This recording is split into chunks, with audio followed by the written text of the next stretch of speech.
the future of Europe these days is being decided on per text message. So we should be able to look into it, right?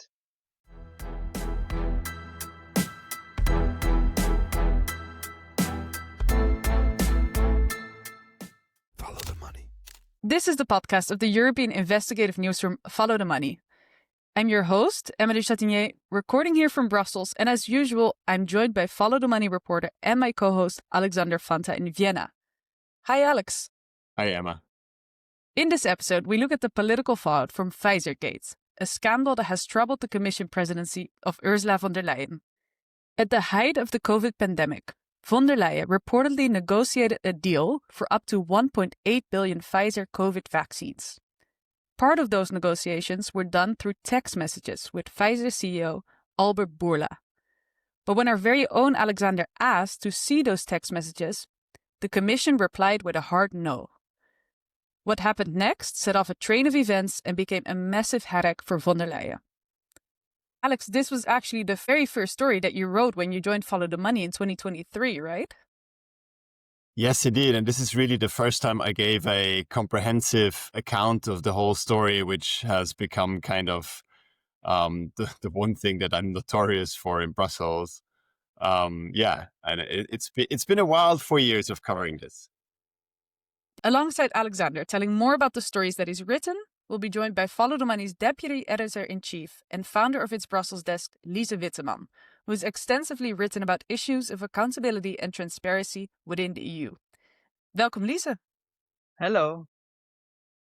Lise, to start with, why should we care so much about a couple of messages?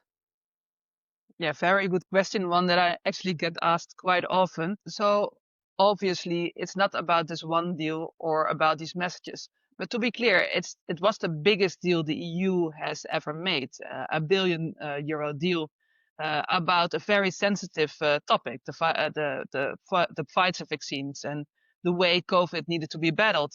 So only for those matters alone, it would make sense that the public deserves to know what is being done with their taxpayers' money and why. But more in general, when you have the person of Ursula von der Leyen, who has been in office as president of the European Commission since 2019, there has been multiple questions about her reign. Does she lack the capability of really being held to account? Why does she almost never give interviews? Is she open and transparent to the European Parliament? And the Pfizergate really stands for all those questions and all those issues that are raised. We've had stories about the role of texting for years. Mark Rutte, when he was still Dutch prime minister, reportedly saved a Greek bailout deal in 2015 with a well-timed text message. Von der Leyen was reportedly texting with Merkel, with Angela Merkel, the then German chancellor, almost daily when she was still in office. There was the Pfizer text messages. So all these stories over the years, but now we have new revelations, some of them actually published by Follow the Money. So there was a story we had a couple of months ago about how the EU foreign ministers communicate in a signal group with each other. The ministers of EU affairs have a WhatsApp group. There's also another story that we published quite recently about how Ursula von der Leyen apparently sets her phone to auto-delete all messages that she gets via the messaging app Signal. Before we dive further into this story, what should we know about Ursula von der Leyen? She's now the most important woman of Europe. She's known for being proactive, someone who is not afraid to draw power to herself, to make decisions, but also for not really taking advice from anyone, not being very open, even with other commissioners, to how she makes decisions, why she makes decisions, when she makes decisions. And also the leaders of the member states have been complaining about it. And not in the last part, journalists. So, for instance, we as Follow the Money, we have tried to get an interview, and we've seen many other media platforms to try to get interviews on like the big questions on accountability. And often she just says no, or there's no reply.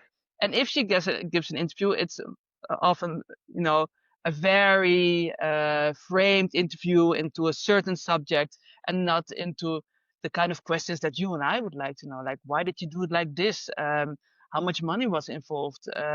Wasn't it strange that you didn't involve everyone concerned? So yeah, for us, she has been a tricky one to catch. And this specific saga starts in 2021 at the height of the COVID pandemic. Alex, can you take us back to what the Pfizer deal was all about? So at the time, I mean, we're speaking about the first half of 2021. Vaccines were still in very short supply. Governments across Europe were still desperate to get, more vaccines to vaccinate people more quickly. And at that moment, the Commission was in charge of leading negotiations with Pfizer, and the Commission was quite eager to do this as quickly as possible. And von der Leyen needed a political win. So that was the situation. And one day I think it was in May 2021, I scroll through Twitter and I see this story in the New York Times, how Europe sealed a vaccine deal with texts and calls. So the New York Times story said von der Leyen and Bourla had this rapport, this personal relationship over months that developed and that, facilitated this massive deal over COVID vaccines. And I think that's amazing. That puts von der Leyen at the center of the vaccine purchase. And indeed, that purchase is happening via text messages. And at that time, I had been looking for years for an example of where a text message quite clearly is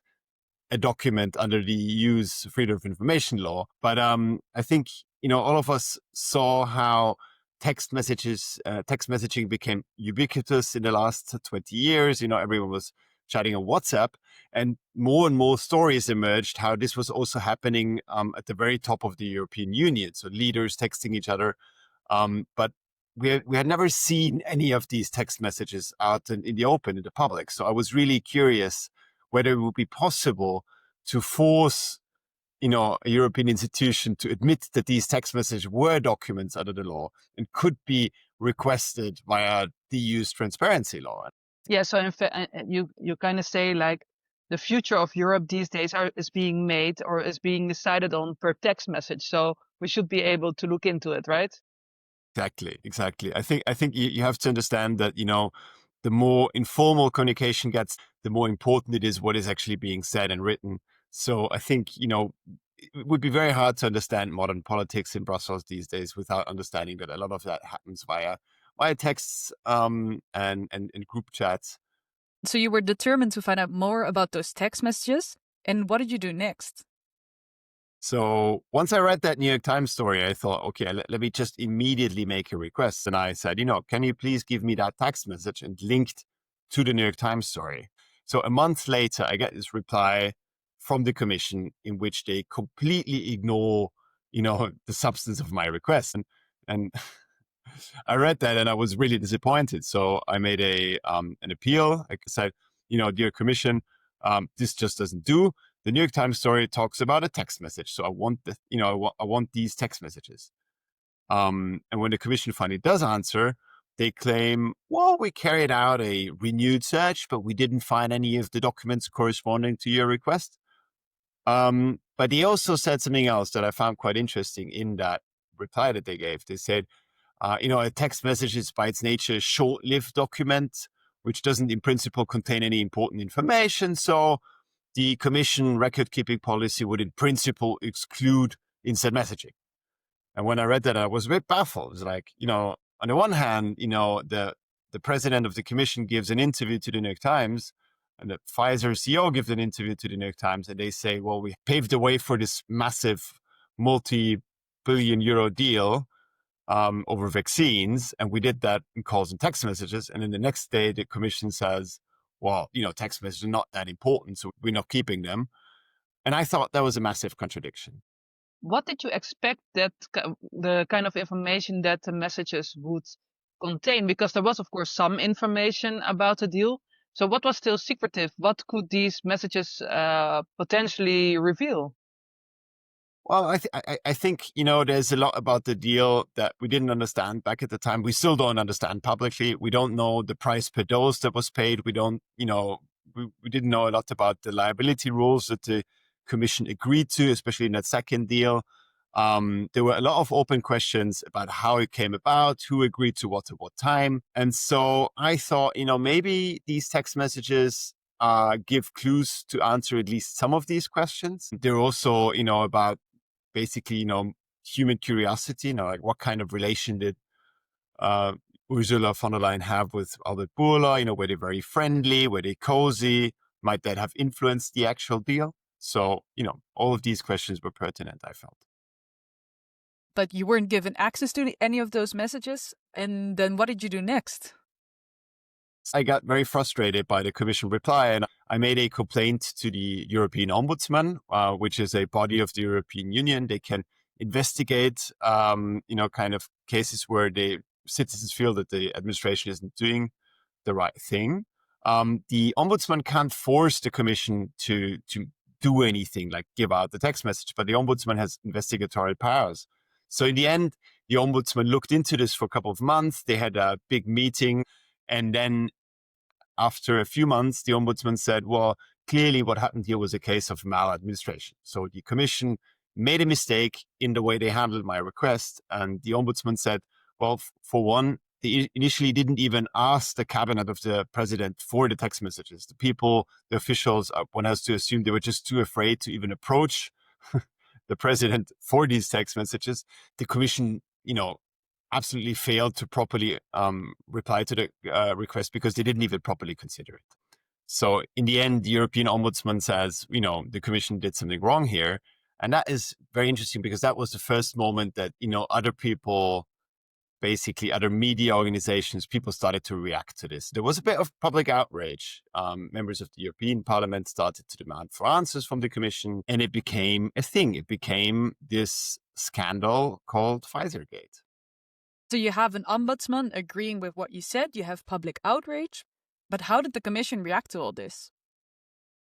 The Commission tried to soft pedal this as much as possible. They tried to not say anything about it as far as they could help it.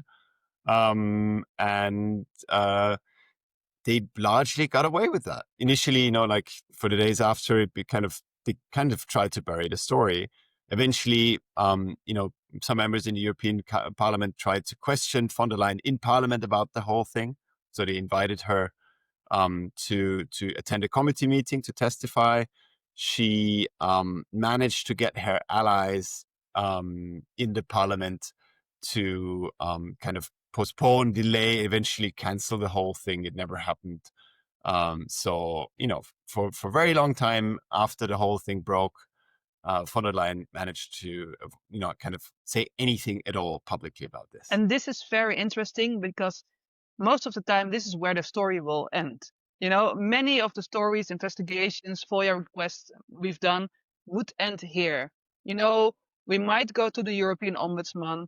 They might say the Commission is wrong. And then we can say, you see, we were right, they were wrong, and that's where it all ends. And that is something that is, I think, very typical for EU politics and Brussels.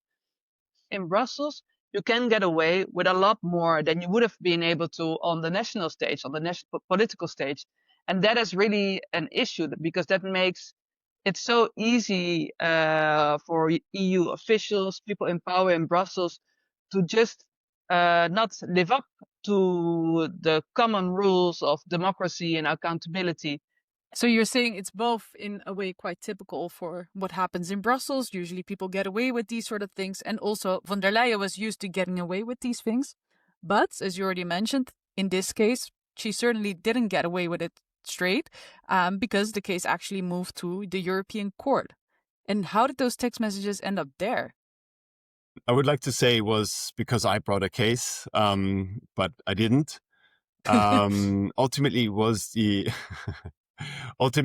New York Times that brought a case to court. The way that happened was just after the ombudsman ruled that it was maladministration, I sent an email to Martina Davis-Gridneff, who was then the New York Times bureau chief.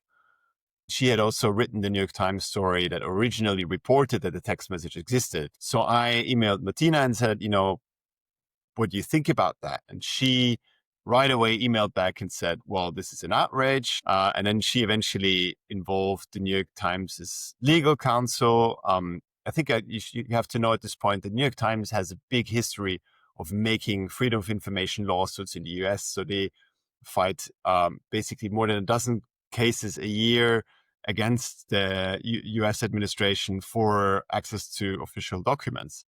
But they at that point had never fought a case in Europe. So, once Martina got the ball rolling, the Times decided that they would, bring their first case in Europe over these text messages. So it went to court, and what was the court's verdict?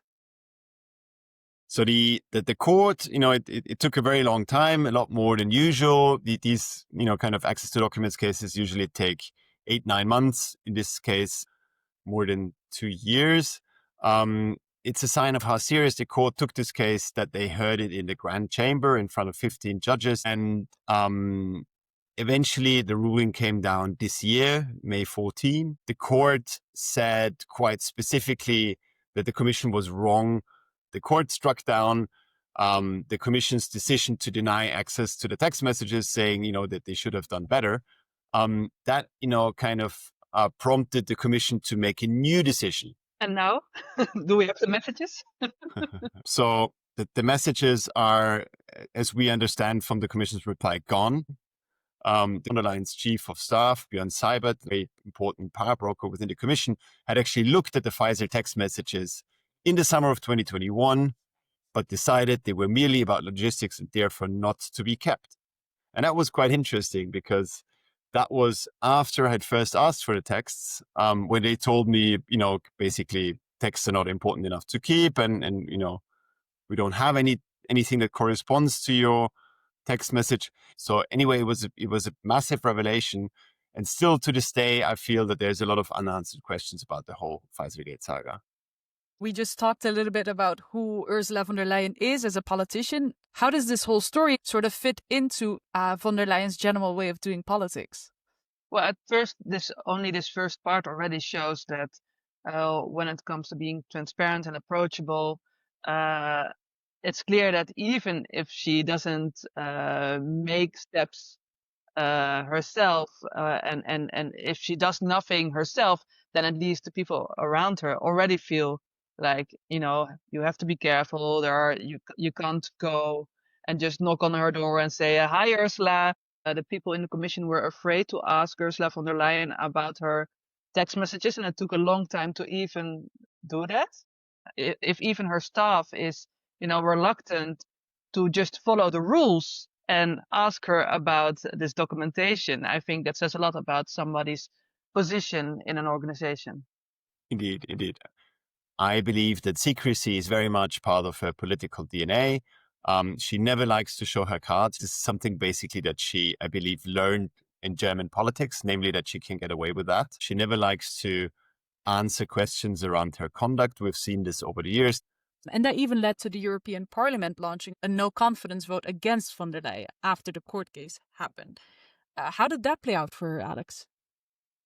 Well, von der Leyen survived the no-confidence vote. The vote was launched by a Romanian far-right MEP, I believe, and it found considerable support, especially among the far-right. But I think that the interesting thing is that this happened at all, that it was a vote of no confidence over the text message against von der Leyen. It's interesting to note how this has become a very strongly political issue about transparency, about institutional accountability. Yeah, one thing about that debate, because yes, the no confidence vote was mostly applauded by far right parties in the European Parliament. But I found that, it was a fair question to ask. It was a fair point to make, to ask Ursula von der Leyen to speak out about this court case and to make herself accountable in the European Parliament about this. And I think the mainstream parties were too quick with just saying, I don't want this topic to be embraced by the far right, and therefore I'm not going to really be part of it. It was a very fair question to be raised. So maybe there were some mainstream parties that in principle agreed with the fact that something went wrong here, but they didn't want to support this no confidence vote because they were afraid that they would be fueling the far right here. Well, at least they didn't want to support, the debate that much. I think no matter who raised it, this should be properly debated. And now Ursula von der Leyen could very easily say, like, I'm not really going to dignify your questions with an answer because the people who are asking it, I don't really like them. And that's not how democracy works. Like all these people, if you like them, whether you like them or not, they were voted in the European Parliament, and she should just answer those questions. So I hope that for the future, also the mainstream parties will jump on board on these kind of matters quicker. Because I guess we could have also said, like, okay, we were in the middle of a pandemic, fair that maybe not everything goes exactly according to the rules. We needed those vaccines fast. Thank you, Ursula, for arranging them. I guess that would have been fine had they been more open about it afterwards, right? Totally. And that is a common misunderstanding that I think in that sense, the European people are not are not being taken seriously. There's this kind of belief sometimes in the Brussels bubble that if things are a bit complicated, then you can't explain it. Then it's better to just sell them another story or don't sell them the truth at all and just work around it. Though I believe that most of the European citizens are, quite capable of understanding that policies are tricky and complex. I think in a sense, the Commission itself has itself to blame for, kind of extending Pfizergate and also fueling conspiracy theories by COVID, vaccine skeptics about what the text message really means. So, Alex, von der Leyen did survive this no confidence vote. Does that mean that we can say that Pfizergate is now over? In a sense, yes. In a sense, no. The court case is over. There is little to investigate in that sense. But at the same time, many of the questions that have persisted throughout the trial, basically since I first made my request, are still open and they are unanswered. Von der Leyen survived the no confidence vote, but she's likely to get more pressure and more questions in the future. So I think this is the point where Pfizergate transforms into a wider inquiry about the Commission's conduct, and especially about the way that Ursula von der Leyen as a president has kind of rebuffed any attempt to hold her to account over her personal communication. It's also very important for our understanding, for posterity, basically, for the historical record, that these text messages are not deleted, that we can have a kind of understanding of, who did what in these years of crisis. Yeah, it's in fact you're deleting accountability as you go, and you're deleting European history. I think the role of texting in EU politics and the way that that creates a kind of public accountability loophole is very hard to ignore, and will be very hard to ignore in the future. Commissioners and ministers in the council and prime ministers in the council are humans like us all, and they all use texting. It would be illogical not to do. And I think as somebody explained to me quite recently, who's kind of working in a European government, in the end, you will have to react to crises such as, kind of the US bombing Iran.